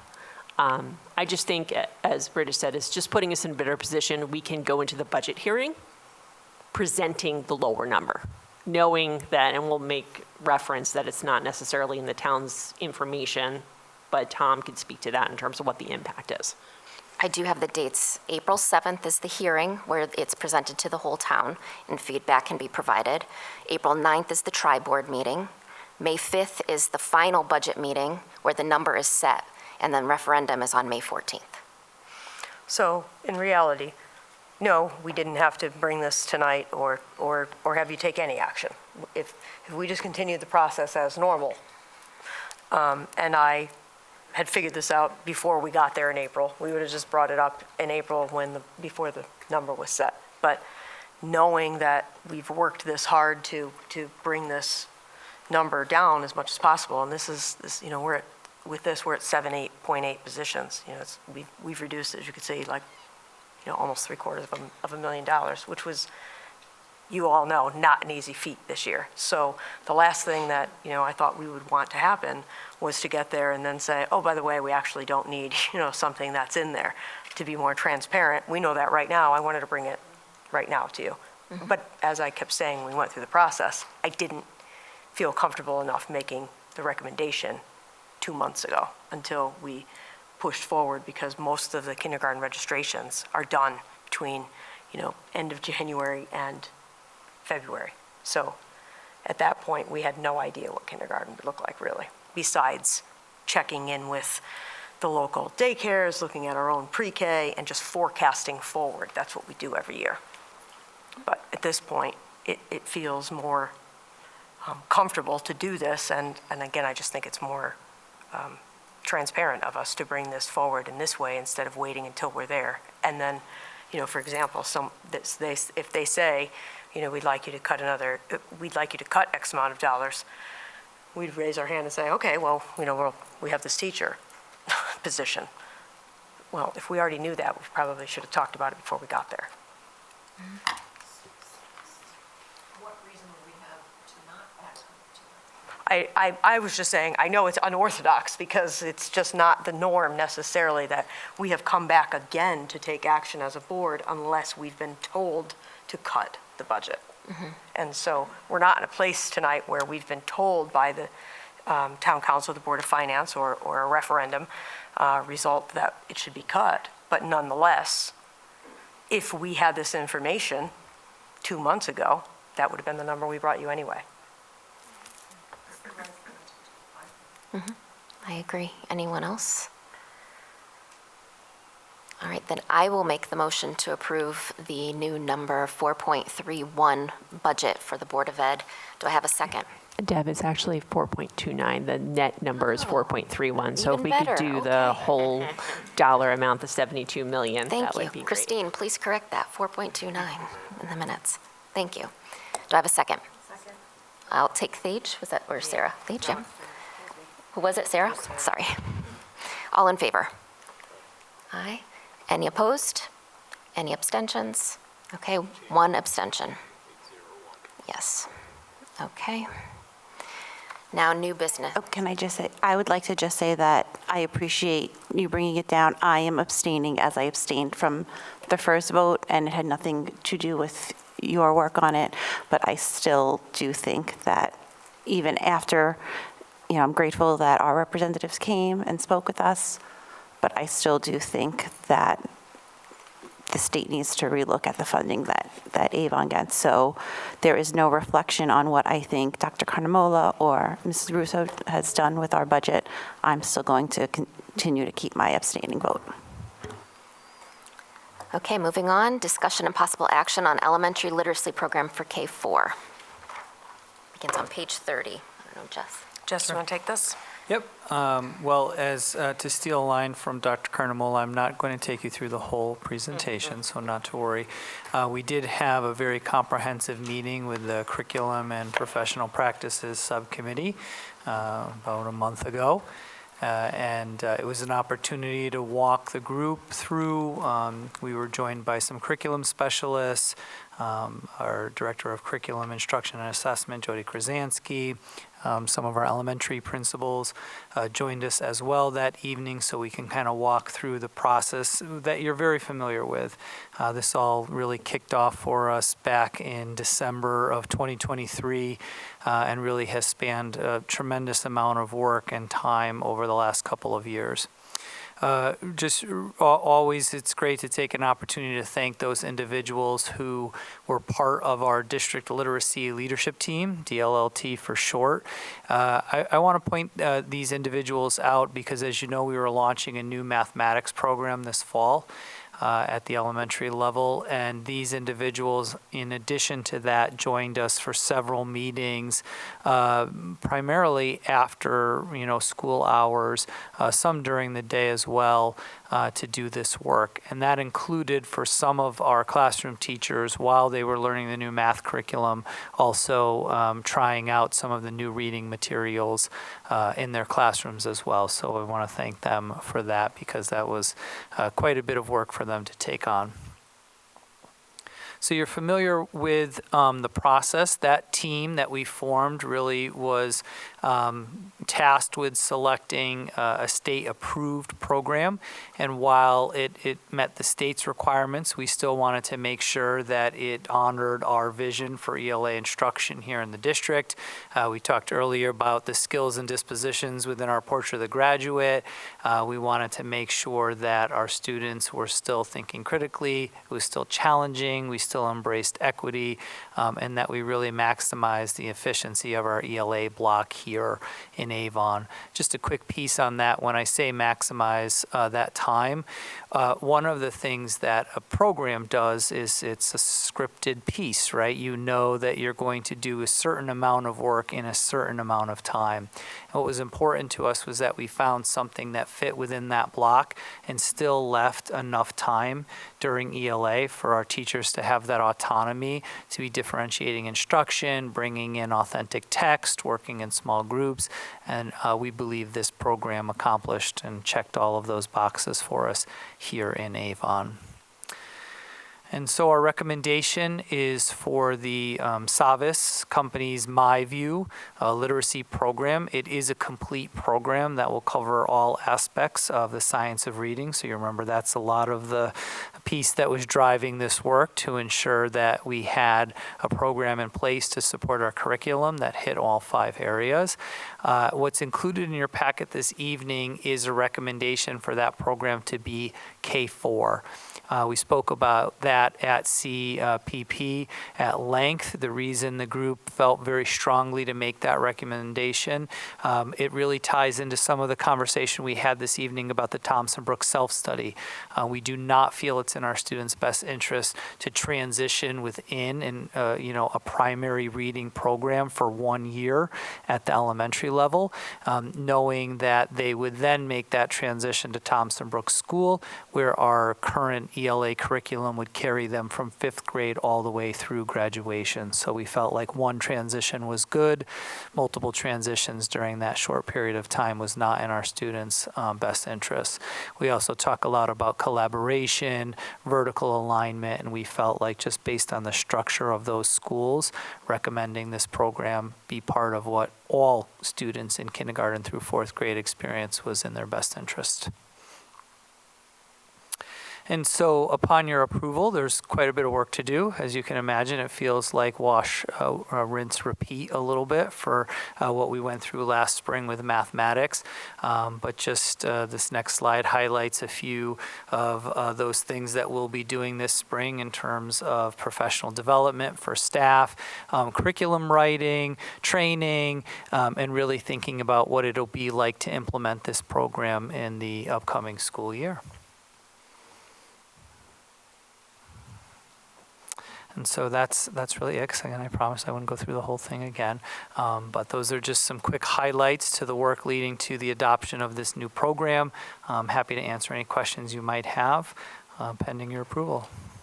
All right, we did have a very rich discussion at that meeting. Thank you, and I appreciate more board members showing up than are on the committee in order to witness that conversation as well. Are there any other questions? You're good? Okay. Lynn, would you like to make the motion? I want to remind anybody listening, we did have a lot of questions. It's not like we're not interested. We really did. And we felt very favorable. So I guess I would make a motion to, as of tomorrow, is that how it would work? Once the 30 days? Today's 29 days, so tomorrow is Okay. 30 days. And so pending the completion tomorrow at 4 o'clock of the public review period, then this would become We can the just say pending the recommended end program. of the 30-day review The 30-day public review I'd like to make a motion to approve the K-4 literacy program as presented. Thank you. Do I have a second? Ramesh? All in favor? Aye. Passes unanimously. Thank you. And thank you again. That was a lot of work with us over the almost 2 years at this point that culminated in that last committee meeting. So thank you very much. Yes. All right. Next, discussion and possible action regarding the procurement card program, or P-card, district credit card. We discussed this at length in our finance committee meeting as well, but Susan, if you wouldn't mind just giving a synopsis for people who missed. Absolutely. The whole presentation's in your packet, so I won't read you every slide, but I'll give you a brief overview. What is a P-card? A P-card is like a credit card, but with a lot of internal controls. It's a card that will allow cardholders to make transactions online, just like a credit card, but it will allow us to set limits on the card, set limits on what you buy, how much you buy per day, who buys it, and it'll give us flexibility with some vendors that we're continuing to see a growing number of that do not accept purchase orders or do not accept checks even, only Venmo, or which we'll never do, or credit cards. Never say never, Susan. Never why I'm here. Something exciting. I'll do Apple Pay first. So I've investigated this. This is a program that I like to recommend. Other peers are using it in the state, as well as I've had experience at my old district of using an actual credit card that can be linked to a person's their personal credit history, and that's something that I would never entertain and had not brought up to bring to the district. But we are seeing more and more need for this. What it'll allow us to do is our district purchasing agent, there'll be a card in the business office, and that'll allow her to make the purchases with approved vendors that don't accept purchase orders, don't accept checks. Also, we're seeing a lot of need in our athletic department. Oddly enough, athletics, that's where, you wouldn't think you need it. But the rowing, the crew team, the Rowing Association, as well as all the track and field, the indoor track, the outdoor track, all their fees are now online only. So I've had Mr. Fusco have to pay on his credit card. I've had Mr. Filon. I tend to pick up everything for the district that we have to buy on my personal credit card because it's my department, so I can at least get paid back rather quickly. But we want to stop having that happen. What I want to ensure the board is that these internal controls, there'll still be a purchase order required. Every purchase will still be approved. This is not a carte blanche to just take your credit card and go. I will not have a personal credit card. The superintendent will not have a personal credit card. Never touch whatever this is. No, she won't even allow me to bring it near her if we did it. What'll happen is my purchasing my purchasing specialist, Ms. Submeyer, will have that card. We'll have it locked up in a secure file. She'll have that to make those approved purchases that already have a purchase order attached to them, gone through the whole process. Athletics will have the same.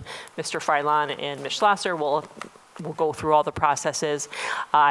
I've already been reviewing other districts across the country, have user manuals go along with it. They have card holders sign off on agreement on what you can and cannot do with the card. We'll put that in place if we're approved. This is all pending approval as well.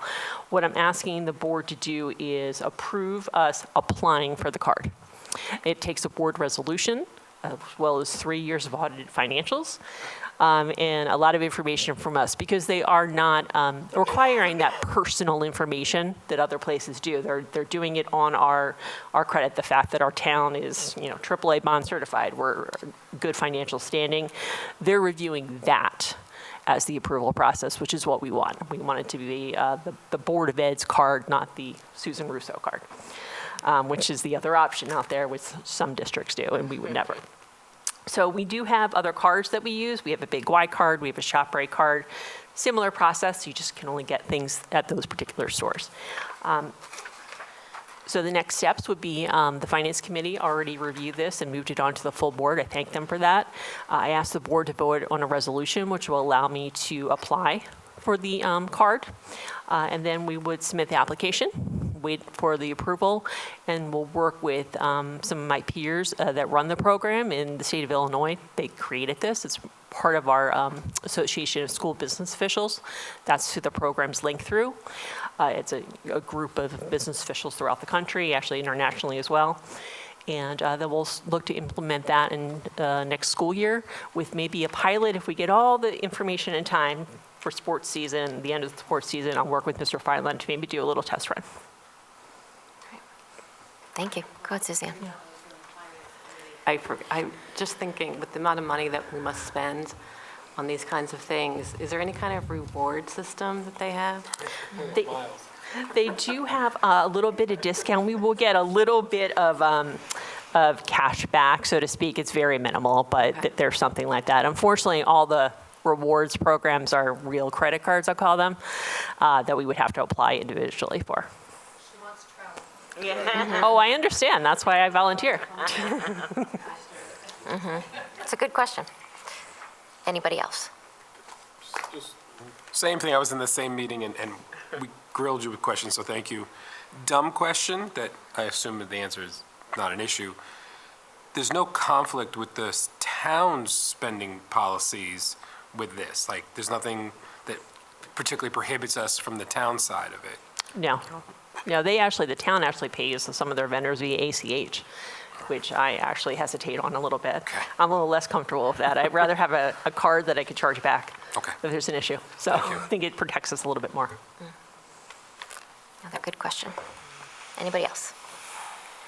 All right, as the chair of the Finance Committee, I will move to approve the application of. Okay.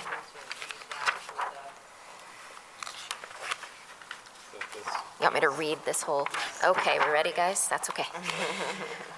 All right, this is the resolution authorizing issuance or individual procurement cards. Sorry, the type is small. Okay. Whereas the Avon Board of Education for the town of Avon, Connecticut has the authority to enter into an agreement with the Bank of Montreal for purchasing cards, and any other whereas statements the board wishes to add are acceptable but not required.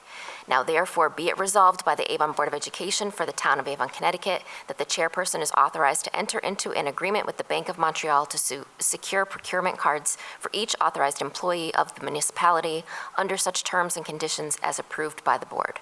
The board authorizes the board's business manager to execute a P-card program agreement on its behalf.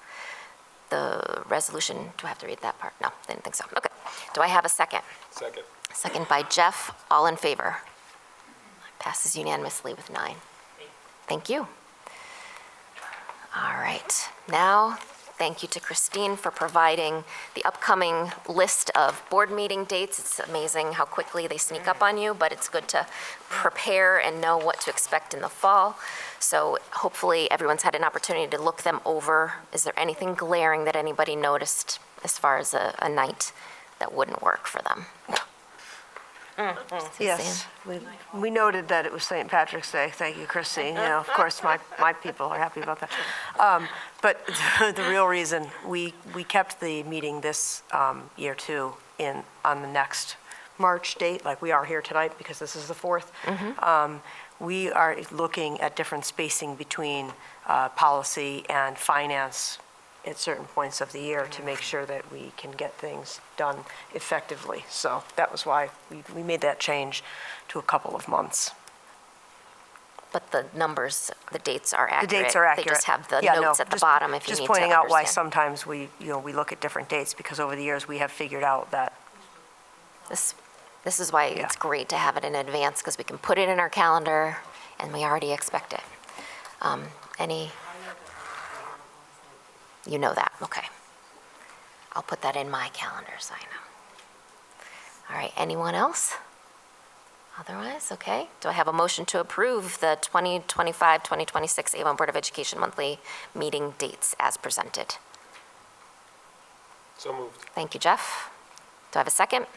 Thank you, Suzanne. All in favor? Aye, passes unanimously with 9. Any communications from the public?